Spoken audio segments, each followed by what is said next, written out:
எனது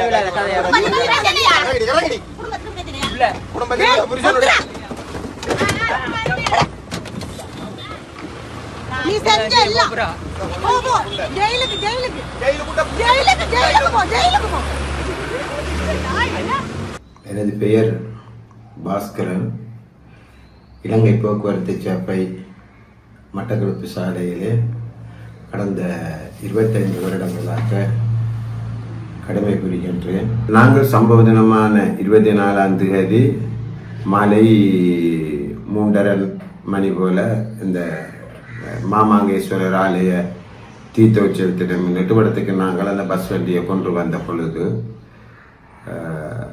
கல்முனைக்கு செல்வதற்காக தான் அந்த பஸ்ஸை நாங்கள் நிறுத்தியிருந்த நாங்கள்.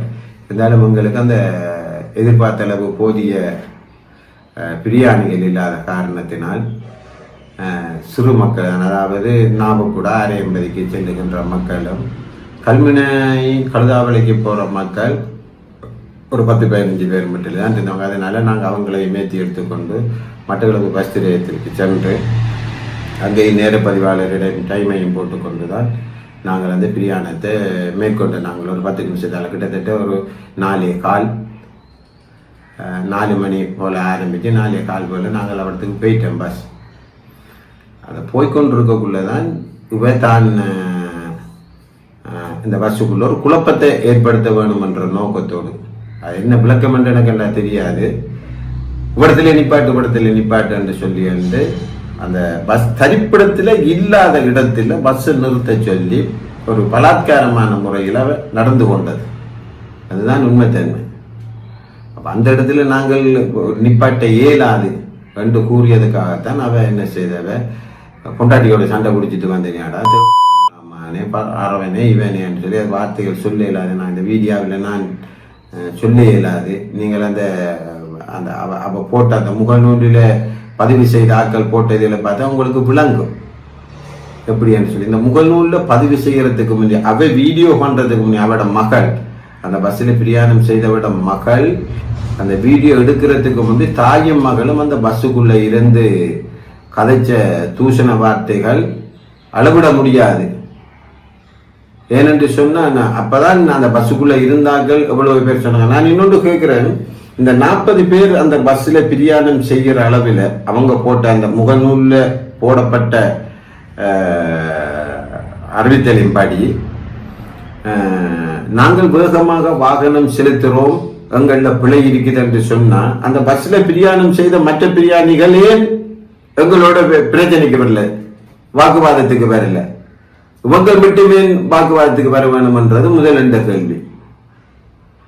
மற்றது, இன்றைக்கு உங்களுக்கு நல்லா தெரியும், இந்த பஸ் தரிப்பு நிலையங்கள்ல எந்த பிரியாணியும் எங்கேயும் ஏறல. அது லாங் ட்ரிப் என்றாலும் சரிதான், சாதாரண உள்ளூர் சேவை என்றாலும் சரிதான், கண்ட நின்ற இடங்கள் அவங்களுக்கு இப்ப சாதாரணமா ஒரு 10,000 ஒரு ஆள் இறங்கினாருன்னு சொன்னா அடுத்த 10,000 இன்னொரு ஆள் இறங்கி இருக்கின்ற அவர் இதுல இறங்கிட்டு போவோம்னு சொல்லி அவற்றை வீட்டுக்கிட்ட கொண்டு நிப்பாட்டவன், இவற்றை வீட்டுக்கிட்ட நிப்பாட்டவன். அப்படி என்னன்னு சொன்னா நாங்கள் அந்த சாரதி காப்பாளர்னார் அவங்களுக்கு நாங்களோட அடிமை என்ற மாதிரி தான் அவங்களோட இது அந்த வார்த்தை பிரயோகங்கள், அவங்களோட நடவுட பாவனைகள், அவங்களோட செயற்பாடுகள், இதுகள் எல்லாம் இதே மாதிரி. இப்ப எங்களுக்கு இப்ப இந்த கம்ப்ளைண்ட் பண்றது ஒரு பக்கம் இருக்க, எங்களுக்கு அநாகரிகமான முறையில நீங்க பேசுறது நடவடிக்கைகள் செய்யற மாதிரி ஒரு போலீஸ் நிலையத்துக்குள்ள அல்லது ஒரு கச்சேரிக்குள்ள இல்ல டிஎஸ்எபிக்குள்ள உங்களால செய்ய இயலுமா? செய்து காட்டுங்க வாப்பம். நீங்க ஏன் அதுகள் எல்லாம் நீங்க செய்கிறீங்கல்ல? அப்ப அங்க சட்டம் இருக்குது, சட்டம் தன் கடமையை செய்யும்ன்றது உங்களுக்கு பயம்.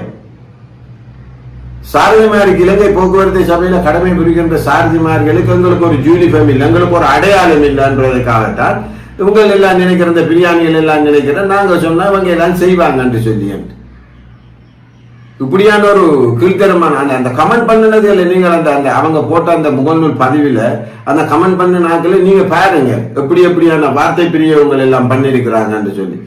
அந்த பஸ் வண்டியில உண்மையாகவே சாரதித்துவத்தை மதிச்சு பிரயாணம் செய்கின்ற பிரியாணிகள் ஒரு குறிப்பிட்ட ஆட்கள் தான் அந்த சாரதித்துவம் என்றால் என்ன என்று சொல்லி அந்த அந்த அதுல நடந்த பிரச்சனைக்கு உண்மையான தீர்வு காணணும், சட்ட நடவடிக்கை எடுக்க வேணும். இந்த சாரதி இப்படியானவர், இது தேவையில்லாத பிரச்சனையை கொண்டு போடுறாங்க என்று சொல்லி என்று அந்த மாதிரியான ஒரு பதிவுகளை இறக்கியிருக்கிறாங்க.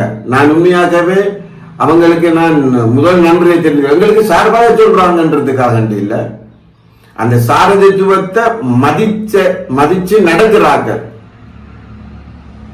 அவங்களுக்கு நான் என்னுடைய மனமார்ந்த நன்றியை தெரிவித்துக் கொள்ளுவேன்.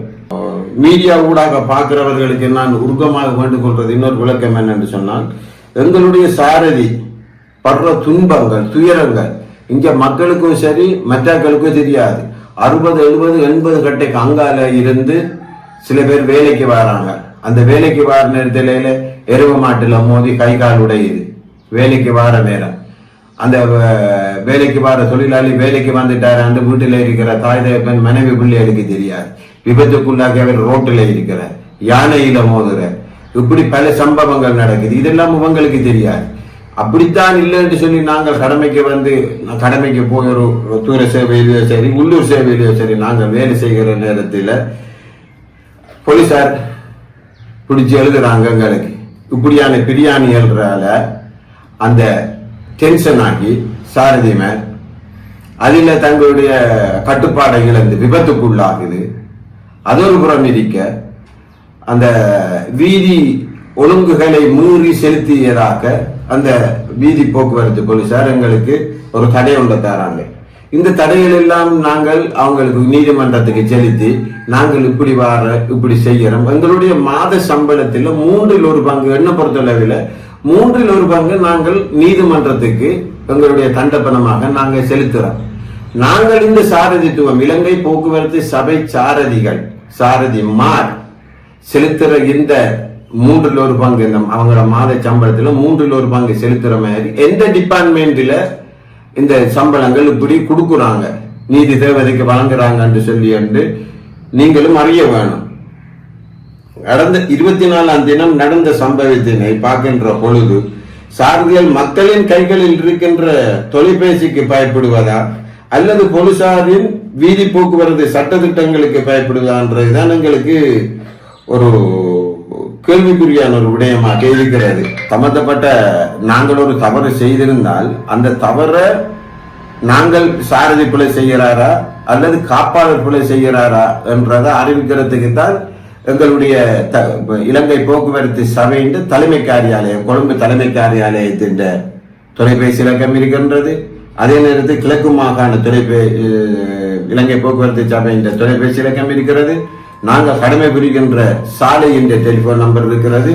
இவ்வளவும் இருக்கக்குள்ள அவங்க இந்த மாதிரியான ஒரு வெளிப்படுத்தப்பட்ட ஒரு ஸ்டிக்கர் அங்க பஸ் வண்டியில ஒட்டப்பட்டிருந்து இதுகள் எல்லாம் ஒரு உதாசீனம் செய்து அவங்க எடுத்தெடுப்பில வெளிப்படுத்துறது இது எந்த வகையில நியாயம் என்றுதான் நான் கேட்கிறேன்.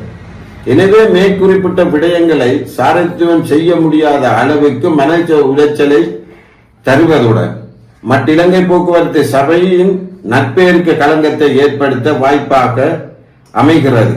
மேலும் முகநூலின் ஊடாக உண்மைக்கு புறம்பான செய்திகளை வெளியிடுகின்ற செயற்பாட்டாளர்களினால் போலீசார் உரிய கவனம் எடுப்பீர்கள் என நான் எதிர்பார்க்கின்றேன்.